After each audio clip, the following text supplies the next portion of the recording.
طوطے نے کی، میں نے چھوڑی ہے میری مجال نے کہ خالی جگہ کو اسی لفظ سے پر کر دوں، جسے طوطے نے بلا تواتر اور بلا اصرار پر کیا۔ یہ گرامر کی روح سے ایک طرح کا دعائیہ جملہ ہے، جسے آپ کا نقطۂ نگاہ سے بد دعائیہ بھی کہا جا سکتا ہے۔ اس طوطے کا مدعا یہ تھا کہ خدا بزرگ کو برتر آپ کو یہاں سے اٹھا کر وہاں لے جائے، یہاں سے وہاں تک اس کی مراد یہ نہ تھی صفحہ نمبر 138 کہ اس مولے سے اس مولے میں، بلکہ اس دنیا سے اگلی دنیا میں مستقل طور پر منتقل کر دے۔ اور کم وقت نے صرف اسی پر اکتفا نہ کیا بلکہ اگلی دنیا کی 2 ممکنہ قیام گاہوں میں سے آپ کے لیے اس مقام پر نزول اجلال کی سفارش کی جو نسبتاً زیادہ گرم ہے، بہت زیادہ گرم، جیسے کہ عرض کر چکا ہوں۔ آپ کے طوطے نے اس مقام کا ٹیکنیکل نام بھی لیا، ترنم کا ہم کافیہ، مگر اس کا دہرانا میری زبان کو زیر نہیں دیتا۔ آپ یقیناً اپنے طوطے کا منشا سمجھ گئے ہوں گے اور اس مقام کے صحیح نام اور اس کی آب و ہوا کا بھی آپ کو اندازہ ہو گیا ہے۔ یقین مانیں کہ میں نے طوطے کے منہ سے جب پہلی مرتبہ یہ دعا سنی تو اسے بہت چڑکا کہ اپنے مالک اور محسن کے لیے کوئی دعا مانگنا ہی ہے تو کسی معتدل جگہ کی دعا مانگو، مگر وہ زندگی پرندہ اپنے موقع پر سختی سے قائم رہا اور اپنے دعا میں ترمیم کرنے سے یکسر انکار کرتا رہا۔ میں الفیہ بیان کرتا ہوں کہ یہ دعا طوطے نے میرے گھر میں نہیں سیکھی، مجھے آپ سے ہزار اختلاف سے، مگر مجھے آپ کے انتقال میں کوئی فوری دلچسپی نہیں۔ بہرحال مرنے کے بعد جنت و دوزخ کا فیصلہ تو اللہ کے ہاتھ میں، لیکن میری دعا ہمیشہ رہے گی کہ آپ جہاں بھی رہیں خوش رہیں۔ آپ رہائیے کہ یہ دعا یا بدعا سے کس نے سکھائی؟ تو آپ کے بیان کے مطابق طوطے نے بچپن سے اب تک صرف 2 استادوں کے سامنے زنوائے المنتہ کیا ہے، آپ کے سامنے اور آپ کی بیگم کے سامنے۔ میں جی جمال لوگ نہیں بنانا چاہتا، مگر ظاہر ہے کہ یہ آپ کا گھریلو معاملہ ہے، کوئی تیسرا شخص اس میں ملوث نہیں، تو اسے باخوشی اسلوبی گھر ہی میں طے کر لیں۔ ظاہر بیگم صاحبہ کا بھی اتنا قصور نہیں جتنا آپ کو پہلے لمحے میں نظر آئے گا۔ بہرحال میں خوش ہوں کہ مجھے جس شخص کی تلاش تھی وہ مل گیا، یعنی طوطے کا مالک، اور وہ بلا شبہ آپ ہی ہیں۔ یہ طوطا بوجہ بد زبان ضرور ہے، مگر اس میں کوئی شک نہیں کہ آپ کا خانہ زار ہے، سو اس کی بازیابی پر میری طرف سے دلی مبارکباد قبول فرمائیں۔ والسلام۔ مخلص خادم مصر۔ میں دوسرے صاحب سے آج تک 2 شکریہ کا الفاظ کا منتظر ہوں، خدا جانے وہ مجھ سے بولنا نہیں چاہتے یا شاید اس دوران طوطے کی دعا قبول ہو چکی ہے۔ دوسری صورت میں اللہ تعالیٰ نے مغفرت کرے، اگرچہ طوطے نے ہماری دعا سن لی تو سخت برہم ہوگا۔ مشق سوال نمبر ا، ذیل میں ہر سوال کے مختلف جواب ہیں، آپ درست جواب کی نشاندہی کریں۔ نمبر 1، کتاب میں شامل سبق طوسی کا طوطا کی تحریر ہے، ابن انشا۔ نمبر ب، پطرس بخاری، جیم کرنل محمد خان، دال عبد الماجد دریابادی۔ صفحہ نمبر 148۔ سوال نمبر 2، کرنل محمد خان کی وجہ شہرت ہے۔ نمبر 1، الف خطوط نگاری، نمبر ب، میزان نگاری، نمبر ج، نظم نگاری، نمبر د، قصیدہ نگاری۔ سوال نمبر 3، طوسی صاحب کا غلام حسین کے ساتھ کیا رشتہ تھا؟ رشتہ دار، ب، ہمسائے، ج، محلہ دار، دال، دوست۔ سوال نمبر 4، ان میں سے کون سی کتاب کرنل محمد خان کی تصنیف ہے؟ نمبر 1، خدا نخواستہ، نمبر ب، بسلامت روی، نمبر ج، سیرا نورت کے خطوط، نمبر د، نادار لوگ۔ سوال نمبر ب، درجہ ذیل سوالات کے مختصر جواب دیں۔ نمبر 1، ماسٹر غلام حسین نے اپنے خط میں کیا دریافت کیا تھا؟ نمبر 2، طوسی صاحب نے خط میں طوطے کا کیا حلیہ بیان کیا تھا؟ نمبر 3، طوسی صاحب نے یہ لکھا کہ طوطا کم گو ہے، تو اس کے جواب میں ماسٹر غلام حسین نے کیا تحریک کیا تھا؟ سوال نمبر 4، طوطا واپس نہ کرنے کی صورت میں طوسی صاحب نے ماسٹر غلام حسین کو کس بات کی دھمکی دی تھی؟ سوال نمبر 5، ماسٹر غلام حسین نے کیا طوطا دار کے ڈر کی وجہ سے واپس کیا تھا؟ سوال نمبر ج، سبق کے حوالے سے درجہ ذیل جملوں کی وضاحت کریں۔ نمبر 1، محلہ داری کی وجہ سے طوسی صاحب اور میں ایک دوسرے کو جانتے ضرور ہے، لیکن کبھی ان کے ساتھ خندہ پیشانی بلکہ سادہ پیشانی سے بھی ہم کلامی کا اتفاق نہیں ہوا۔ نمبر 2، آپ نے طوطے کا حلیہ بیان کرنے میں بڑی کفایت بلکہ گستاخی معاف کب سے کام لیا ہے؟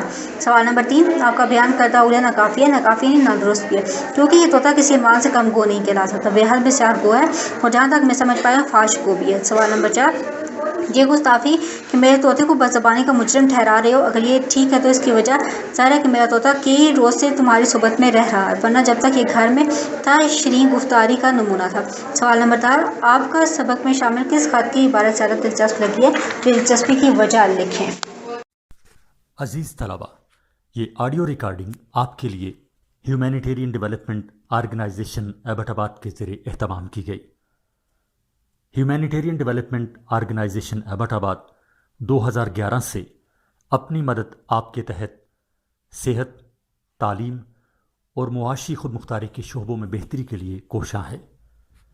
ادارہ نے نہ صرف خیبر پختونخوا بلکہ ملک بھر کے نابینا طلباء کی تعلیمی مشکلات اور رکاوٹوں کو دور کرنے کے لیے FA تا ماسٹرز لیول کی نصابی کتب اور کورسز، جن میں علامہ اقبال اوپن یونیورسٹی کے کورسز بھی شامل ہیں، کو آڈیو ریکارڈنگ میں منتقل کرنے کا اہتمام کیا ہے، تاکہ نابینا طلباء اعلیٰ تعلیم تک رسائی حاصل کر کے ملک و قوم کی ترقی اور خوشحالی میں اپنا بھرپور کردار ادا کر سکیں۔ یہ تمام آڈیو ریکارڈنگز نابینا طلباء کو بالکل مفت فراہم کی جا رہی ہیں۔ نابینا طلباء کے علاوہ دیگر طلباء بھی اس تعلیمی سہولت سے استفادہ کر سکتے ہیں۔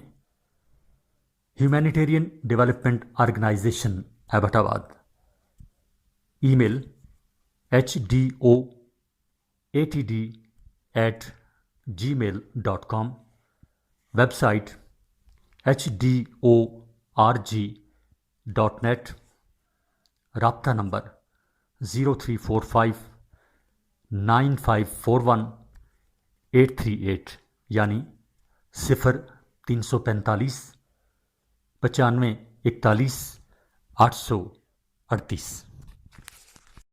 صفحہ نمبر 140، اردو زبان و ادب کی مختصر تاریخ۔ اردو کا شمار دنیا کی جدید ترین زبانوں میں سے ہوتا ہے۔ اس کی ابتدا کے بارے میں ایک نظریات موجود ہیں جو دلچسپ بھی اور متضاد بھی، لیکن کسی بھی نظریے کے درست یا غلط ہونے کے حوالے سے کوئی قطعی فیصلہ نہیں دیا جا سکتا۔ دراصل زبانوں کی تشکیل سماجی ضرورتوں کی مرہون منت ہوتی ہے، اور یہ غیر محسوس طریقے سے مختلف زبانوں اور مقامات پر ارتقاء کی منزلیں طے کرتی ہیں، اور اس دوران میں یہ زبانیں بہت سی اثرات بھی قبول کرتی ہیں۔ اردو زبان کے حوالے سے جو نظریات پیش کیے گئے تھے، ان سے یہ امر ضرور واضح ہوتا ہے کہ یہ زبان برصغیر میں ہند آرائی زبانوں کے ارتقاء، عمل، ورد عمل اور ان پر عربی، فارسی اور ترکی زبانوں کے اثرات سے وجود میں آئے۔ اس کے اولین آثار 10ویں صدی عیسوی سے شروع ہوتے ہیں، جب مسلمان فاتحین کو یہاں کے ریاستی معاملات چلانے کی ضرورت پیش آئے۔ وقت کے ساتھ ساتھ یہ ترقی کرتی گئی، خصوصاً مقامی اثرات قبول کر کے اور برصغیر کی علاقائی بولیوں کے الفاظ اپنے اندر جذب کر کے رابطے کی زبان بن گئی۔ اردو ترکی زبان کا لفظ ہے، اس کے معنی لشکر یا لشکر گاہ۔ مغلوں کے دور میں لشکر اس سے متعلق آبادی اور بازار کو اردو کہا جاتا تھا، جبکہ شاہی قلعے اور اس کے متعلقات کو اردو معلی۔ 18ویں صدی کے اختتام تک ایسے علاقوں میں بولی جانے والی زبان کو اردو زبان یا زبان اردو کہا جانے لگا۔ اس سے پہلے یہی زبان مختلف زبانوں اور علاقوں میں ہندی، ہندوستانی، دکنی، گجراتی، کھڑی بولی، دہلوی اور ریختہ ایسے ناموں سے موسوم رہی۔ اردو کا لفظ واضح طور پر 19ویں صدی میں استعمال ہونا شروع ہوا۔ اردو ادب کے ارتقاء میں ابتدائی طور پر صوفیہ کی کوششیں قابل قدر ہیں۔ اس حوالے سے دو نام امیر خسرو وفات 1325 اور خواجہ بندہ نواز گیسودراز وفات 1421 اہم ہیں۔ امیر خسرو فارسی کے ادیب، عالم اور فن موسیقی کے ماہر تھے۔ ان کا شاعری سرمایہ اردو ادب کی ابتدائی صورت قرار دیا جاتا ہے۔ موسیقی میں انہوں نے راگوں کا ایک تجربہ کیا اور اسے ریختہ کا نام دیا گیا۔ یہی نام ایک عرصہ تک اردو زبان، خصوصاً اردو شاعری کے لیے مستعمل رہا۔ خواجہ بندہ نواز گیسودراز تبلیغ کی غرض سے دلی چھوڑ کر دکن چلے آئے۔ ان کی تصنیف مہراج العاشقین اردو کی پہلی نثری تصنیف قرار دی جاتی ہے۔ اردو ادب کو صحیح معنوں میں اس وقت ترقی حاصل ہوئی جب دکن میں بہمنی ریاست 1347 تا 1526 قائم ہوئی۔ بہمانیوں نے اردو شاعری کے فروغ میں تاریخ ساز کام کیا۔ اس دور میں نظامی کی مثنوی قدم راؤ بدم راؤ دکنی شاعری کی پہلی تصنیف تسلیم کی جاتی ہے۔ صفحہ نمبر 141۔ بہمنی ریاست ٹوٹی تو 5 حصوں میں تقسیم ہوئی، جن میں کولکنڈا اور بیجارا پورہ دو ایسی ریاستیں ہیں جو تخلیقی ادب کے حوالے سے بہت اہم ہیں۔ کولکنڈا کے حکمران قطب شاہی جبکہ بیجاپور کے فرما روا عادل شاہی کہلاتے تھے۔ مذکورہ دونوں ریاستوں کی حکومتیں ادب پرور تھیں۔ ان میں بعض حکمران خود بھی شاعر تھے۔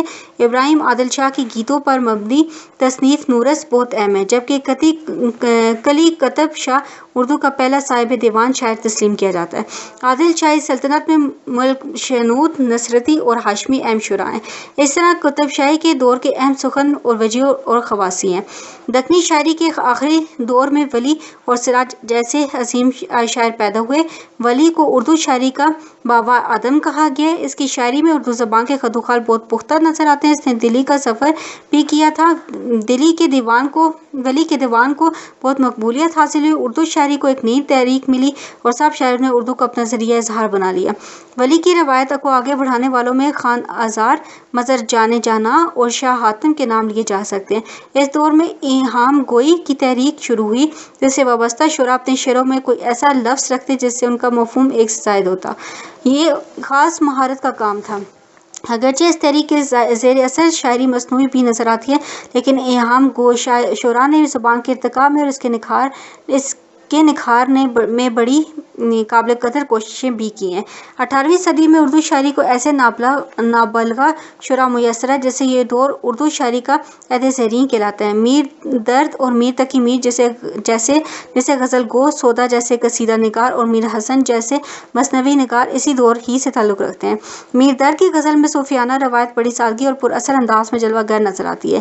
میر تقی میر کی غزل سوز و گداز اور درد مندی کی خصوصیات کی حامل، ان کا انداز بیان سادہ مگر اثر انگیز ہے۔ میر کی غزل داخلیت کی طرف مائل ہے لیکن ان کے شعروں میں مشرقی معاشرے کی مجلسی زندگی کی جھلکیاں اور مغلیہ سلطنت کے نقوش بھی نمایاں ہیں۔ سودا کے قصائد میں زبان کی شان و شوکت اور آہنگ موجود ہے۔ انہوں نے غزل اور ہجولیات بھی بہت اعلیٰ درجے کی تخلیق کی ہے۔ میر حسن کی مثنوی سیر البیان، عشقیہ داستان، محبت، ہجر و فراق کے جذبے کے اظہار کا جادو لیے ہوئے ہیں۔ مغلیہ سلطنت بہت جب انتشار کا شکار ہوئی اور نادر شاہ کے حملوں سے دلی کی اینٹ سے اینٹ بجا دی گئی تو شعراء نے لکھنؤ کو اپنا مسکن بنایا جو اس وقت خوشحالی اور امن کا گہوارہ تھا۔ یوں لکھنؤ اردو ادب کا ایک نیا مرکز بن گیا۔ اردو شاعری کو فروغ کا ایک نیا موقع ملا لیکن لکھنوی شاعری خوشحال ماحول کی بدولت مختلف رجحانات کی علمبردار نظر آتی ہے جس میں سوز و گداز کے بجائے حسن الفاظ زیادہ نظر آتا ہے۔ لکھنؤ میں ابھرنے والے نئے شعراء میں انشا، جرأت، مصافی، ناصح اور آتش غزل گو کی حیثیت سے بہت اہم ہیں۔ لکھنؤ میں خاص سماجی حالات نے مرثیہ کو بہت فروغ دیا۔ میر خلیق اور ضمیر کے بعد انیس اور دبی نے صنف کو اوج کمال تک پہنچایا۔ صفحہ نمبر 142۔ لکھنؤ میں مثنوی نے بھی بہت ارتقاء حاصل کیا۔ اس حوالے سے دیا شنکر نسیم کی گلزار نسیم قابل ذکر ہے۔ خوشحال سماجی حالات کی بدولت جہاں بعض منفی ادبی رجحانات کو بھی فروغ ملا، اس کی ایک مثال ریختہ ہے جس میں مرد شعراء عورتوں کے جذبات کی ترجمانی کرتے تھے۔ ریختہ کی صنف میں بعض مثبت امکانات بھی تھے جن کی طرف شعراء توجہ نہ کر سکے۔ اردو شاعری کی کلاسیکی دور میں نذیر اکمل آبادی کی یہ انفرادیت ہے کہ انہوں نے نظم گوئی کی طرف زیادہ توجہ کی اور اردو شاعری میں عوامی رنگ اختیار کیا۔ مغلیہ سلطنت کے آخری دور میں غالب ایسا شاعر پیدا ہوا جس کے مختصر اردو دیوان میں بھی اردو غزل اپنے اوج کمال پر نظر آتی ہے۔ ان کے اشعار فکر اور فن ہر دو لحاظ سے اعلیٰ ادب کی مثال ہے۔ ان کا ابتدائی رنگ قدرے مشکل ہے لیکن بعد ازاں ان کے ہاں سادہ مگر طےدار اسلوب ملتا ہے۔ غالب کی شاعری کے ساتھ ساتھ ان کے خطوط بھی قابل ذکر ہیں جو عمدہ نثر کا نمونہ ہے جن میں شگفتہ انداز ہے اور مراسلے میں مکالمے کا رنگ ہے۔ یہ خطوط عود ہندی اور اردو محلہ کے نام سے شائع ہو چکے ہیں۔ اس دور کے دیگر شعراء میں مومن اور ظفر بہت اہم ہیں۔ ذوق ایسے شاعر ہیں جنہوں نے غزل کے ساتھ ساتھ قصیدہ میں بھی اپنا مقام پیدا کیا ہے۔ اردو ادب میں نثر کا سرمایہ اگرچہ اس سے پہلے موجود تھا لیکن اس کی حیثیت ادبی نہیں، سوائے بھیچی کی کتاب سب رس کے۔ ادبی نثر کا آغاز باقاعدہ تصنیف و تالیف کی صورت میں اس وقت ہوا جب کلکتہ میں فورٹ ولیم کالج قائم کیا گیا جہاں ڈاکٹر گلگرسٹ کی نگرانی میں اردو نثر کی کتابیں لکھوائی گئیں۔ میرا من کی باغ و بہار اور حیدر بخش حیدری کی آرائش محفل اسی ادارے کے کارنامے ہیں۔ فورٹ ولیم کالج کے شعبہ تصنیف و تالیف نے متعدد موضوعات پر کتابیں لکھوائیں اور شائع کی۔ اس دور میں لکھنؤ میں انشاء اللہ خان انشا کی رانی کیتکی کی کہانی اور رجب علی بیگ سرور کی فسانہ عجائب نے بہت مقبولیت حاصل کی۔ 1857 میں سقوط دہلی کے بعد اردو شاعری کو ایک نیا مرکز رامپور کی صورت میں میسر آیا جس سے وابستہ شعراء میں داغ، امیر مینائی، جلال لکھنوی، رمی اللہ تسلیم اہم نام ہے۔ جنگ آزادی میں ناکامی کے بعد مسلمان رہنماؤں نے یہ محسوس کر لیا کہ اب انگریزوں کے خلاف عسکری مارکہ ممکن نہیں بلکہ وقت کا تقاضا یہ کہ ذہنی بیداری کے لیے کام کیا جائے۔ چنانچہ اس دور میں ایک بہت بڑی سماجی اصلاحی تحریک شروع ہوئی جسے علی گڑھ تحریک کہا جاتا ہے۔ اس تحریک کے ساتھ ہمہ گیر ہیں جس کے زیر اثر تخلیق ہونے والا ادب زیادہ تر اصطلاحی اور تعلیمی ہے۔ اس حوالے سے سید کے زیر ادارت رسالہ تہذیب الاخلاق نے بڑا کام کیا جس میں سادہ اور عام فہم مضامین شائع ہیں۔ اس تحریک کا دوسرا بڑا نام مولانا حالی کا جن کے تحریر کردہ مقدمہ شعر و شاعری نے ادب میں جدید رجحانات کو فروغ دیا۔ صفحہ نمبر 143 ان کی نظم مسدس مد و جزر اسلام بڑی مارکہ آرا نظم ہے۔ شاعری کے بارے میں ان کے نظریات اردو تنقید کا نقطہ آغاز بھی ہیں۔ انہوں نے حیات سعدی، یادگار غالب اور حیات جاوید کے عنوان سے سوانح عمریاں بھی رقم کی ہیں۔ اس دور کے تیسرے اہم ادیب شبلی نعمانی ہیں جنہوں نے الفاروق، المامون، سیرت النعمان اور سیرت نبوی صلی اللہ علیہ وسلم ایسی اہم سوانح عمریہ رقم کی۔ اس کے علاوہ شر الحجم اور موازنہ انیس و دبیر ان کی تنقیدی تصانیف ہیں۔ مولوی نذیر احمد سر سید تحریک سے باقاعدہ وابستہ تو نہ تھے، تاہم ان کی تصانیف بھی اصلاحی رجحانات کی حامل ہیں۔ انہیں اردو کا پہلا ناول نگار بھی قرار دیا جاتا ہے۔ مرات العروس، توبۃ النصوح اور ابن الوقت بڑے مقبول ناول ہیں۔ سر سید تحریک کے متوازی انجمن پنجاب کی تحریک بھی خاصی اہمیت رکھتی ہے، جس کے سرخیل محمد حسین آزاد ہیں۔ انہوں نے انجمن پنجاب کے اجلاس منعقدہ 15 اگست 1867 میں ایک لیکچر دیا جو شاعری کی ماہیت اور خصوصیت پر روشنی ڈالتا ہے۔ یہ لیکچر جدید شاعری کے آغاز اور رومانوی شاعری کے فروغ کا باعث بنا۔ آزاد کی تصانیف میں نظم آزاد، نیرنگ خیال، آب حیات اور سخندان فارس قابل ذکر ہیں۔ اس عہد کی تیسری اہم تحریک اود پنج کی تحریک ہے۔ منشی سجاد حسین کا اخبار اود پنج اس تحریک کا نمائندہ ہے، جس میں ایسا ادب شائع کیا جاتا ہے جو سر سید تحریک کی مخالف میں طنز و تزییق کے انداز میں لکھا جاتا تھا۔ اس تحریک سے اکبر اعلیٰ آبادی بھی وابستہ تھے، تاہم اسلامی اقتدار کے حوالے سے ان کے خیالات وسعت کے حامل ہیں۔ مولانا عبدالحلیم شرر کا نام اس دور میں تاریخی ناول نگاری کے ابتدا کے حوالے سے قابل قدر ہے۔ ان کے ناولوں میں سے فردوس بری، ملک عزیز و رجنا اور منصور موہنا بہت اہم ہیں۔ اس طرح سرشار کا فسانہ آزاد بھی بہت مقبول ناول ہے، جس میں اپنے عہد کے لکھنوی ماحول کی عکاسی کی گئی ہے۔ 20ویں صدی کی ابتدا کے ساتھ اردو ادب میں جدت اور جرات کی نئی روایتوں کا آغاز ہوا۔ نئے رجحانات کو فروغ دینے میں شیخ عبدالقادر کے زیر ادارت رسالہ مخزن نے بڑا کردار ادا کیا۔ اقبال کی نظمیں پہلی بار اس رسالے میں شائع ہوئیں۔ اس زمانے برصغیر میں رومانوی تحریک کا آغاز ہوا، جس سے وابستہ شعراء نے روایت سے بغاوت کر کے موضوع اور ساخت کے نئے تجربات کیے۔ اس تحریک سے وابستہ شعراء میں خوشی محمد ناظر، نادر کاکوروی، جوش، تلوک چند محروم، اختر شیرانی اور حفیظ جالندھری کے نام قابل ذکر ہیں۔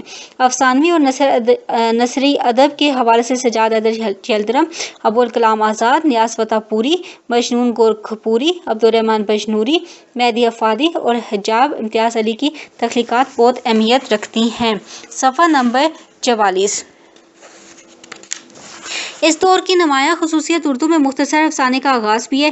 اس حوالے سے راشد الخیری، پریم چند اور چیلدرم ایسے نام ہیں جن کے ہاں پہلے پہل اس صنف کو آغاز اور ارتقاء نصیب ہوا۔ اس طرح اردو ناول بھی اصلاحی اور تاریخی حوالوں سے نکل کر نئے سماجی موضوعات سے آشنا ہوا، خصوصاً معاشی ناانصافیوں اور طبقاتی حقائق کو ناول کا موضوع بنایا گیا۔ اس حوالے سے پریم چند کے ناولوں کو تاریخی اہمیت حاصل ہے، جن میں حقیقت نگاری اور واقعیت پسندی اردو ادب میں نئے رجحانات کے فروغ کا باعث بنی۔ 20ویں صدی کی دوسری دہائی میں جب عالمی جنگ چھڑی تو عدم تحفظ کا احساس اور غربت و افلاس بین الاقوامی سطح پر مشترکہ مسائل بن گئے۔ اس صورتحال پر پوری دنیا کے ادیبوں نے سوچا اور کانفرنسیں کیں۔ برصغیر پاک و ہند میں ایک تحریک ترقی پسند تحریک کے نام سے شروع ہوئی، جس سے وابستہ اہل علم نے مذکور مسائل کو اردو ادب کا موضوع بنایا۔ کسانوں، مزدوروں اور محنت کشوں کے ساتھ ہونے والے ظلم کو نظم و نثر میں بیان کیا۔ روس میں کمیونسٹ انقلاب سے اس تحریک کو ممیز ملی۔ اس تحریک کے اہم شاعروں میں فیض احمد فیض، ظہیر کاشمیری، اسرار الحق مجاز، ساحل لدھیانوی اور احسان دانش شامل ہیں۔ اس طرح کرشن چندر، احمد ندیم قاسمی، عصمت چغتائی، راجندر سنگھ بیدی اور سعادت حسن منٹو نے افسانہ لکھ کر اس تحریک کے مقاصد کو افسانوی انداز میں بیان کیا۔ ترقی پسند تحریک کے رد عمل کے طور پر حلقہ ارباب ذوق کی تحریک شروع ہوئی، جس سے وابستہ ادیبوں نے اجتماعی مسائل کے ساتھ ساتھ فرد کے انفرادی اور داخلی مسائل کو بیان کیا۔ حلقہ ارباب ذوق کی موجودہ حیثیت ایک پلیٹ فارم کی ہے، جو وطن عزیز کے تقریباً ہر بڑے شہر میں موجود ہے۔ ابتدائی دور میں اس تحریک سے میرا جی، نون میم راشد، قیوم نظر، مختار صدیقی اور یوسف ظفر ایسے شعراء وابستہ رہے اور اردو شاعری میں نئے موضوعات اور اسالیب کو فروغ دیا، خصوصاً آزاد نظم کو بڑی ترقی ملی۔ حلقہ ارباب ذوق کے اہم افسانہ نگار میں حسن عسکری، انتظار حسین اور غلام عباس شامل ہیں۔ وطن عزیز پاکستان کے مارے سے وجود میں آنے کے بعد مذکورہ دونوں تحریکوں سے اہل قلم کے رویوں میں توازن پیدا ہوا اور تبدیل شدہ حالات کے مطابق ادب میں نئے رجحانات کو فروغ ملا۔ اس دور میں پاکستانی ثقافت اور اقتدار کے مسائل بھی زیر بحث ہیں۔ اس دور میں ناصر کاظمی، مجید امجد اور منیر نیازی ایسے شعراء سامنے آئے جنہوں نے غزل اور نظم میں نئے طرز احساس کو جنم دیا۔ افسانوی ادب میں ترقی پسند تحریک اور حلقہ ارباب ذوق سے وابستہ ادیبوں نے نئے مسائل پر افسانے لکھے۔ اس کے ساتھ ساتھ قرۃ العین حیدر کا ناول آگ کا دریا اور عبداللہ حسین کا ناول اداس نسلیں بہت مقبول ہوئے۔ 1960 کے بعد نئے ادب کی تحریکیں شروع ہوئیں جو اردو ادب میں زبان، موضوع، اسلوب اور لہجے کے مباحث سے تعلق رکھتی ہیں۔ موجودہ دور میں احمد فراز، ظفر اقبال، جیلانی کامران، شکیب جلالی، افتخار آلف اور شہزاد احمد کی شاعری بہت قدر بہت قدر و اہمیت رکھتی ہے۔ صفحہ نمبر 145، جبکہ منشا یاد اشفاق احمد اور بانو قدسیہ کے نام افسانوی ادب میں مقام امتیاز کے حامل ہے۔ اردو ادب میں طنز و مزاح کی روایت اود پنج سے شروع ہوئی تھی۔ 20ویں صدی میں پطرس بخاری، عظیم بیگ چغتائی، فرت اللہ بیگ، شوکت تھانوی، ابن انشا، شفیق الرحمان، مشتاق احمد یوسفی اور کرنل محمد خان کے نام شگفتہ نثر لکھنے کے حوالے سے اہم ہیں۔ اسی طرح سید محمد جعفری، سید ضمیر جعفری اور انور مسعود نے شگفتہ شاعری میں بہت عمدہ انداز میں کی۔ موجودہ دور میں اردو نثر کا ایک بڑا نام مختار مسعود ہے، جن کی کتاب آواز دوست نئی نسل میں بہت مقبول ہے۔ اردو نثر میں ایک اور صنف ڈرامے کی ہے جس کا آغاز لکھنؤ میں ہوا۔ واجد علی شاہ کے دور میں امانت لکھنوی نے اندھر صبا لکھا، جسے اردو کا پہلا باقاعدہ ڈرامہ قرار دیا جاتا ہے۔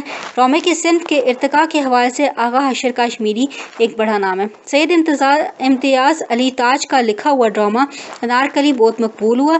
جدید دور میں الیکٹرانک میڈیا کی آمد سے ڈرامہ نے فروغ حاصل کیا۔ ریڈیو پاکستان کے لیے سلیم احمد اور مرزا ادیب نے بہت یادگار ڈرامے لکھے۔ اسی طرح پاکستان ٹیلی ویژن کے لیے لکھے گئے ڈراموں میں اشفاق احمد اور امجد اسلام امجد کے ڈرامے بہت مقبول ہیں۔ اردو ادب کی قدر و قیمت کو اجاگر کرنے کے لیے بعض محققین اور ناقدین کی کوششیں بھی نظر انداز نہیں کی جا سکتی۔ مولوی عبدالحق، حافظ محمود شیرانی، سید عبداللہ، گیان چند بین، نور الحسن ہاشمی، محی الدین قادری زور، حامد حسن قادری، ڈاکٹر غلام مصطفیٰ خان، ابو اللیث صدیقی، مشفق خواجہ، ڈاکٹر جمیل جالبی، ڈاکٹر فرقان فتح پوری، ڈاکٹر وحید قریشی اور ڈاکٹر گوہر نوشائی نے تحقیق کی دنیا میں نئے انکشافات کیے اور ادب کی تاریخ میں بہت سی غلط فہمیوں کو دور کیا۔ جیسے عبدالقادر شیخ، عبدالرحمان بنجوری، آل احمد سرور، فراق گورکھپوری، نیاز فتح پوری، محمد حسن عسکری، کلیم الدین احمد، سید وقار عظیم، ڈاکٹر وزیر آغا، سلیم احمد، فتح محمد ملک، ڈاکٹر انور صدیر اور ڈاکٹر سلیم اختر کے تنقیدی نظریات نے اردو ادب کی تفہیم کے لیے نئے زاویوں کو جنم دیا۔ اردو ادب کے ارتقاء میں صوبہ سرحد کے ادیبوں کا کردار بھی ناقابل فراموش ہے۔ اس حوالے سے شاعری کے میدان میں فارغ بخاری، محسن احسان، غلام محمد قاصر اور مقبول عامر قابل قدر مقام رکھتے ہیں۔ مرزا محمد سعید کے تاریخی ناول اردو ادب میں بڑی اہمیت کے حامل ہیں۔ انہوں نے 19 تاریخی ناول لکھے جو اسلامی تاریخ کے مختلف ادوار سے متعلق ہیں۔